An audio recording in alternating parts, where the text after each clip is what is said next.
নমস্কার। আমার নতুন অ্যাস্ট্রো ইউটিউব চ্যানেল অ্যাস্ট্রোজোনে আপনাদের সবাইকে স্বাগত। এই মুহূর্তে আমরা 2024 সাল ডিসেম্বরে দাঁড়িয়ে আছি। আর কিছুদিন পরেই 2024 সাল শেষ হতে চলেছে এবং আমরা নতুন বছর 2025 সালে প্রবেশ করব। তো এই 2025 সাল আমাদের সকলের কেমন যাবে, অর্থাৎ 12টা রাশি লগ্ন নিয়ে আমরা আজকে আলোচনা করব। তো আপনারা চাইলে চন্দ্র রাশি অর্থাৎ রাশি অনুযায়ী এই ভিডিওটি দেখতেই পারেন, সেই ক্ষেত্রে 50-60% ম্যাচ করবে। কিন্তু যেহেতু বড় গ্রহের ট্রানজিট হতে চলেছে, তাই যে কোনো বড় গ্রহের ট্রানজিট আমরা লগ্ন অনুযায়ী বিচার করে থাকি।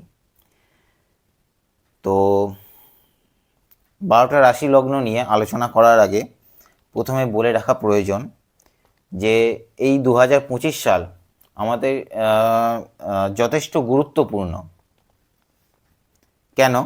তার কারণ হচ্ছে জুপিটার এই মুহূর্তে বৃষ রাশিতে আছে।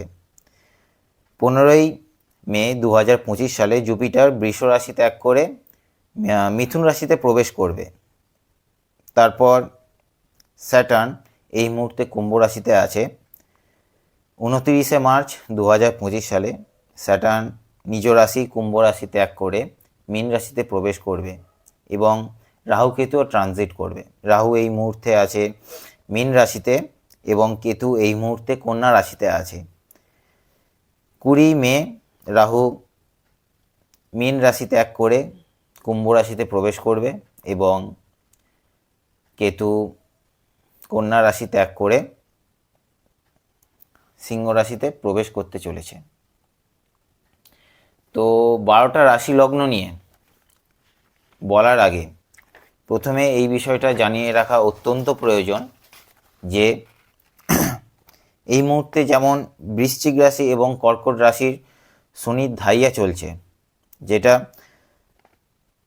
শনি ট্রানজিট করার পরেই অর্থাৎ 29শে মার্চ শনি ট্রানজিট করলেই বৃশ্চিক রাশি এবং কর্কট রাশির জন্য শনির ধাইয়া শেষ হতে চলেছে এবং সিংহ রাশি এবং ধনু রাশির শনির ধাইয়া স্টার্ট হবে। মেষ রাশির জন্য শনির সাড়ে সাতি শুরু হবে।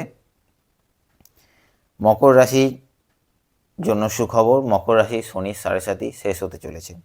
কুম্ভ রাশির জন্য এতে একটি যথেষ্ট টাফ পিরিয়ড চলছিল, শনির সাড়ে সাতি সেকেন্ড ফেজ চলছিল, সেটা একটু চাপ কমবে। কুম্ভ রাশির শনির সাড়ে সাতি থার্ড ফেজ চালু হবে এবং মীন রাশির জন্য শনির সাড়ে সাতি সেকেন্ড ফেজ চালু হবে, অর্থাৎ একটু টাফ টাইম আসতে চলেছে। তো চলুন দেখা যাক 12টা রাশি লগ্নের জন্য এবছর কেমন হতে চলেছে। তো আসুন জানা যাক যে মেষ রাশি লগ্নের জন্য 2025 সাল কেমন হতে চলেছে।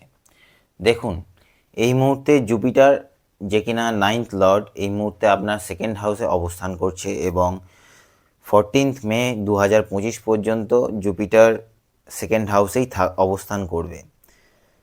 9th লর্ড সেকেন্ড হাউসে অবস্থান করার জন্য আর্থিক দিক দিয়ে এটি একটি যথেষ্ট ভালো জায়গা তৈরি করেছে। আপনারা ভালো অর্থ সঞ্চয় করতে পারবেন, ফিনান্সিয়ালি আপনারা গ্রো করতে পারবেন, আপনাদের স্পিকিং পাওয়ার অর্থাৎ স্পিচ আরও ইমপ্রুভ করবে, লোকজন আপনার কথাকে গুরুত্ব দেবে, আপনার থেকে ভালো অ্যাডভাইস নিতে পারবে এবং ফ্যামিলি মেম্বারসদের সাথে আপনি ভালো যোগাযোগ গড়ে তুলতে পারবেন, ভালো সুসম্পর্ক গড়ে উঠবে। ফ্যামিলি মেম্বারসদের মধ্যে কারোর বিয়ে ঠিক হতে পারে এবং নতুন কোনো সদস্য আসতে পারে, অর্থাৎ কোনো চাইল্ড বার্থ হতে পারে। যারা ফ্যামিলি বিজনেসের সাথে যুক্ত আছেন তারা এখানে ভালো লাভ করতে পারবেন। আর এই মুহূর্তে জুপিটার যেমন আপনাদের 6th হাউস, 8th হাউস এবং 10th হাউসে দৃষ্টি দিচ্ছে, শত্রুপক্ষ আপনাদের ওপর হাবি হতে পারবে না। তাছাড়া আর যেটা দেখা যাচ্ছে যে 8th হাউসে দৃষ্টি দিচ্ছে, অর্থাৎ যারা রিসার্চের সাথে যুক্ত আছেন তাদের জন্য এটি একটি যথেষ্ট ভালো সময়। আর হচ্ছে যেটা যারা ট্যাক্সেশন, তারপর ইন্স্যুরেন্স, এই সমস্ত, তারপর ইঞ্জিনিয়ারিং প্রোডাকশান, এই সমস্ত কাজের সাথে যারা যুক্ত আছেন তাদের জন্য এটি একটি যথেষ্ট ভালো সময় চলছে। যারা পলিটিক্সের সাথে যুক্ত আছেন তাদের জন্য এটি একটি ভালো সময় চলছে এই মুহূর্ত। তাছাড়া শ্বশুরবাড়ি থেকে আপনারা ভালো কোনো সম্পত্তি গেইন করতে পারেন। শ্বশুরবাড়ি থেকে যারা বিবাহিত, যারা শ্বশুরবাড়ি থেকে আপনারা হেল্প পেতে পারেন। শ্বশুরবাড়ির সাথে যদি কোনো ভালো সম্পর্ক, যদি কোনো প্রবলেমস চলে থাকে, সেই জায়গাটা আস্তে আস্তে মিটে যাবে এবং শ্বশুরবাড়ির সাথে ভালো রিলেশন গড়ে উঠবে। 10th হাউসে দৃষ্টি থাকার জন্য এটি কেরিয়ারের জন্য যথেষ্ট ভালো জায়গা। কাজের জায়গায় আপনারা ভালো গ্রো করতে পারবেন। এখানে পদোন্নতির জায়গা দেখা যাচ্ছে। কাজের জায়গায় অনেক বেশি সহযোগিতাও পেতে পারবেন। তারপর যখন 15th মে জুপিটার যখন জেমিনি অর্থাৎ মিথুন রাশিতে যখন ট্রানজিট করবে 3rd হাউসে আপনাদের লগ্ন থেকে, তখন 7th, 9th এবং 11th দৃষ্টি দেবে। অর্থাৎ যারা বিজনেস স্টার্ট করবে বলে ভাবছেন তাদের জন্য সেকেন্ড হাফ থেকে যথেষ্ট পজিটিভ টাইম আসতে চলেছে। যারা বিজনেস করছেন, মনে হয় যে এবার বিজনেসকে আরও গ্রো করাবেন, এক্সপ্যানশনের জন্য যারা ভাবছেন তাদের জন্য এটি একটি যথেষ্ট ভালো সময় আসতে চলেছে বছরের সেকেন্ড হাফ থেকে। তারপর 9th হাউসে দৃষ্টি যাওয়ার জন্য কি হবে, আপনাদের পিতার যদি শরীর স্বাস্থ্য নিয়ে যদি কোনো প্রবলেম চলে থাকে তো সেই জায়গাটা আস্তে আস্তে দূর হয়ে যাবে।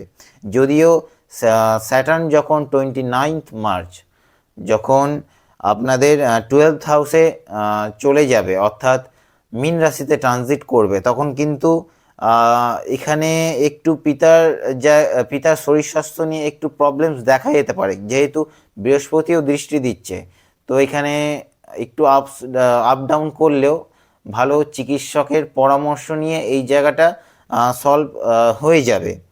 এবং 11th দৃষ্টি, জুপিটারের দৃষ্টি থাকার জন্য যারা বিজনেস করছেন তারা এখানে ভালো প্রফিট দেখতে পাবেন। স্টুডেন্টসদের জন্য আপনারা ভালো, স্টুডেন্টসরা যারা পড়াশোনা করছে তারাও ভালো রেজাল্ট করতে পারবে। আপনাদের কোনো মনের ইচ্ছা পূর্তি হতে পারে সকলের জন্য।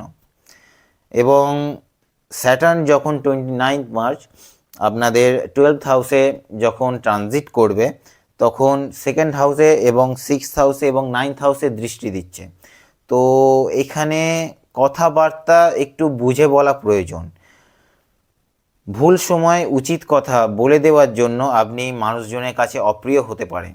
তো এই জায়গাটা একটু অ্যালার্ট থাকা প্রয়োজন আছে। কিন্তু যারা কম্পিটিটিভ এক্সাম দিচ্ছেন তাদের জন্য এটি একটি যথেষ্ট ভালো সময়। যারা বিজনেস করছেন, অর্থাৎ কম্পিটিশনে আপনারা বাকিদের থেকে একটু এগিয়ে থাকবেন, স্যাটার্ন সেই জায়গাটাই কিন্তু তৈরি করছে। এবং ভালো কোনো জায়গায় ট্রাভেলিং করতে যেতে পারেন, কোনো তীর্থস্থান বা মন্দিরে ট্রাভেল করতে পারেন। রাহু যখন 20th মে 2025 সালে কুম্ভ রাশিতে যখন ট্রানজিট করবে, অর্থাৎ যখন 11th হাউসে চলে আসবে আপনার লগ্ন থেকে, তখন রাহুর দিক থেকে আমি এইটুকু বলতে পারি আপনারা সাডেন কোনো গিফট পেতে পারেন, সাডেন কোনো লাভ পেতে পারেন। যেমন ধরুন স্টুডেন্টরা ভালো কোনো কলেজে অ্যাডমিশন নিতে চাইছেন, বিভিন্ন অ্যাডমিশন টেস্ট দিচ্ছেন, তারা কোনো ভালো জায়গায় সুযোগ পেয়ে যেতে পারেন এবং সাডেনলি কোনো খবর আসতে পারে। তো এটা একটা ভালো জায়গা তৈরি করছে। যারা বিজনেস করছেন তাদের জন্য অবশ্যই ভালো প্রফিট তো দেখাচ্ছেই। আর যারা শেয়ার এবং স্টক মার্কেটের সাথে যারা যুক্ত আছেন তাদের জন্য একটা ভালো সময় এটা দেখা যাচ্ছে।